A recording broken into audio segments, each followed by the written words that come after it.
What's up, everyone? Christian Duke from StrengthAddicts.com, and man, have I got a lot to talk about today, but hey, when don't I, right? I want to invite everyone to our brand new Facebook group. Simply log on to ILoveTheNPC.com. We've got everyone there. Writers, photographers, videographers, competitors, and fans. Great group. ILoveTheNPC.com. All right, so today I want to talk about the Arnold Classic, the new protocol. I want to talk about my appearance on Iron Debate last Thursday night. I want to talk about loyalty. I want to talk about a lot of things. So, about a month, maybe 2 months ago, I don't know, I was talking to Jim Mannion. Jim Mannion gave me permission to break the story. I went over, I told Joe Pietaro, Greg Valentino, I put out an article, I put out a video. And basically the new protocol came up after last year's Arnold, where Jim Mannion, Jim Lorimer, and Bob Lorimer got together and they said, look, we want to get more competitors. We really believe in these physique divisions, male and female. And they want to bring in more people from around the world. They also want to bring in competitors that normally don't appear on the Arnold Classic stage. And you guys already know the whole story. It's going to be 50 competitors for the women, 50 competitors for the men. It is true that initially all the competitors have to pay for all their stuff, their airfare, hotel accommodations, food per diem, all that. But the top 10 for men's and the top 10 for women's will be comped. They'll get everything reimbursed. What's good about this is that it allows competitors that maybe aren't at the sort of top of the game to be able to get an Arnold Classic stage. But they're still going to be on their game because they're IFBB pros. We don't just let anybody, and by say we, I'm talking about we, the fans. But we as fans, we support the pros and the judges and the promoters and the federations. Getting a pro card is a big deal. You don't just happen to get a pro card, especially not in physique or bodybuilding, not in any of the divisions, you know what I mean? But physique and bodybuilding, I think, is even tougher, right? So the reality of the matter is you've got a lot of pros that you may not ordinarily see on an Arnold Classic stage or an Olympia stage, but man, have they got the heart, and man, have they put in the years and, paid their dues. And I just think that the top three, the top five are probably going to be top three, top five again, right? Because they're like the very best in the world. They've always brought it. They've got this sort of reputation as bringing it. And I don't really think that they should be all that concerned about not getting, their expenses covered. But I would say from 5 to 10, it's really anyone's, any man's or any woman's match. You know what I mean? It could be someone that we haven't seen in years that says, you know what, I'm just going to give this my all. You know what I mean? Someone that might say, I've been competing for 10, 15 years. I haven't gotten on stage for like 2 or 3 years. I don't know if I want to continue doing this. So you know what? I'm just going to give it my all. I'm going to give it 110%. I'm going to do my cardio, my training, my supplementation, everything perfectly. I'm not going to leave any I's undotted or any T's uncrossed. I'm going to just give this my all. Now, this might be someone that we don't normally see. What if that person, male or female, shows up at that Arnold Classic and takes 6th place? Can you imagine that? This is not someone we would have ever seen on an Arnold Classic stage. It might have been someone that might have slipped into obscurity because they might have said, well, I just don't want to make my comeback at a smaller show, or I just don't want to make my comeback, because of this or because of that. But getting the opportunity to be on the Arnold Classic stage is second only to the Olympia. It's really like a dream come true. It's great for the companies to have their athletes on that stage. It's great for the athletes because they can say, I competed at the Arnold Classic. How many athletes can say that? It's great for the fans. You know what I mean? It's great.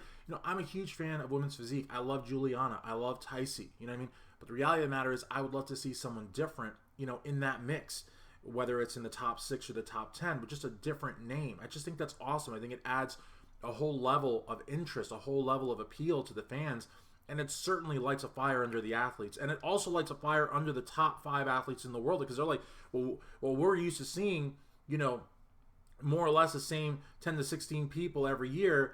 We're going to potentially see people we haven't seen in like 3 or 4 years or 10 years making a comeback, or who knows from where.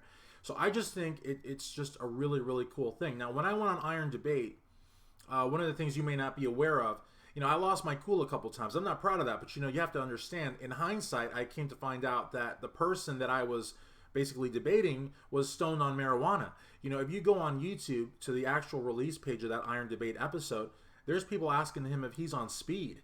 If you go on the rxmuscle.com web forums, there's people asking him if he's on Valium and asking him if he was on marijuana. So I was essentially, debating someone that at least admitted to taking marijuana, maybe taking more. I don't know. May not have slept. I don't know, but he looked terrible.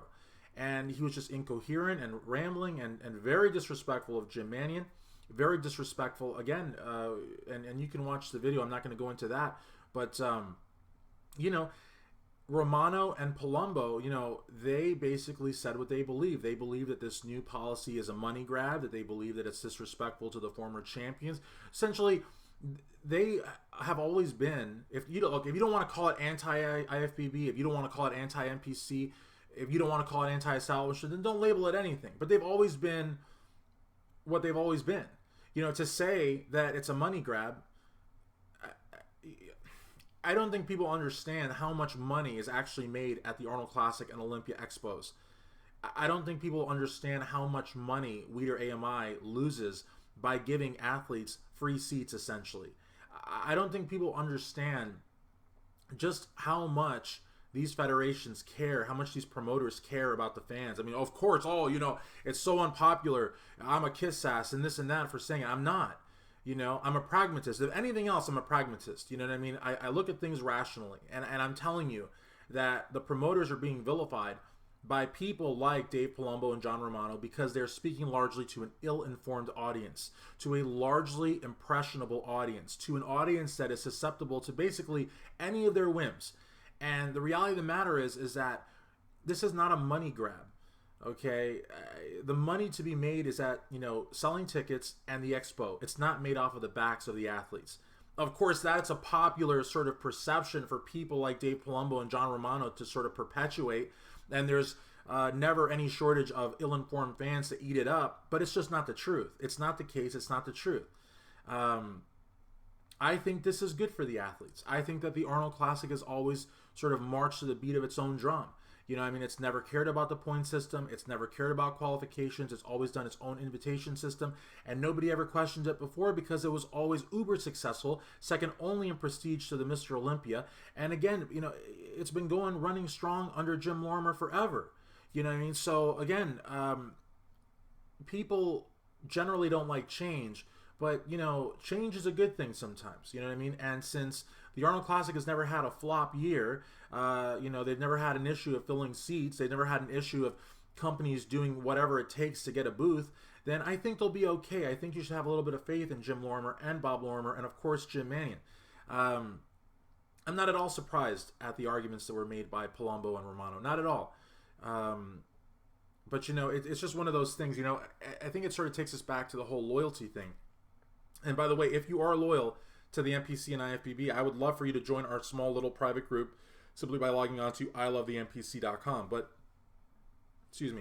But basically, the whole thing about loyalty, what Dave Palumbo has to say about Robin Chang behind his back may not be what Dave Palumbo has to say to Robin Chang to his face.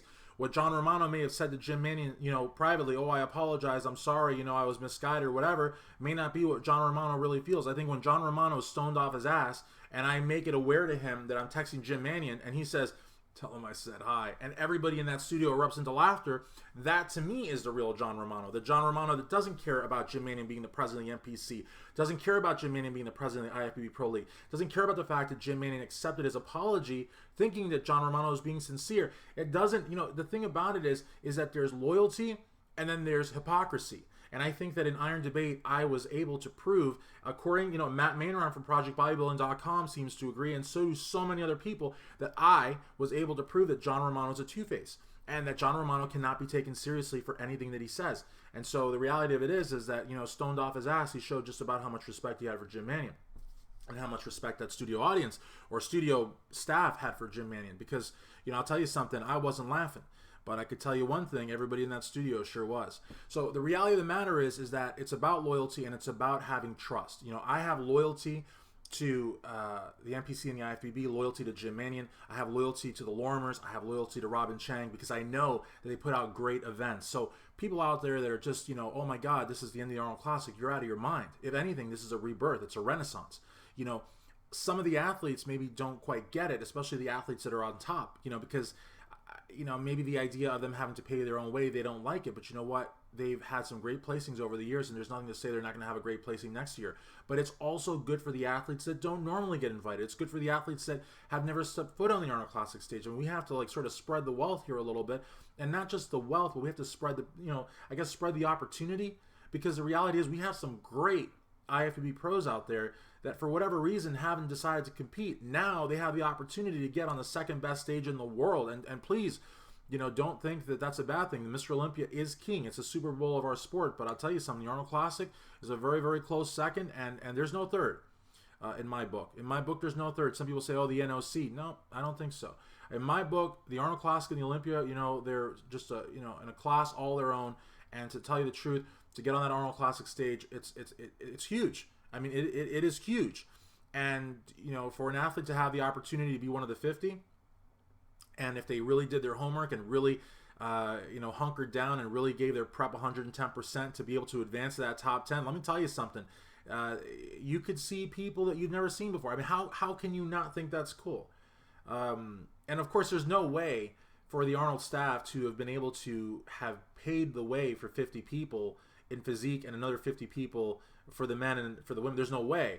So, they couldn't open the doors and spread the opportunity without, breaking the bank. So this is the best thing they could do. And I think it's a very valid thing. I think it's a very noble thing. And I hope more people will think a little bit more for themselves and not sort of take the thoughts of the Romanos and the Palombos and regurgitate it and then, just spin it out as their own, because it's not. These are people that have had a history, and I'm not going to get into it, but the reality is, if you're loyal,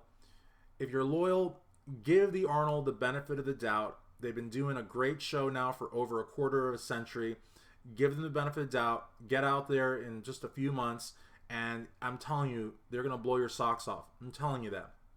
And as far as, joining our group on Facebook, by all means, check it out. It's ILoveTheNPC.com. I'm telling you, you've got some great people there, great moderators. You got me, Joey Macon, Scott Canazzi, and Tad the Diet Coach. And we got about 650, 630, something like that. We have over 600 members, and we're no rush to be the biggest group. We're just happy to have the best people. Most of the people that are trying to get in right now have like 20, 30 friends in common on one end of the spectrum, all the way up to like 100, 150 friends in common. So we're really trying to find just like real serious industry people, competitors, photographers, videographers. I mean, Amir Morandi's in there. I mean, like one of the best photographers in the game. We got super promoters like Dave Lieberman in there and Brent Jones.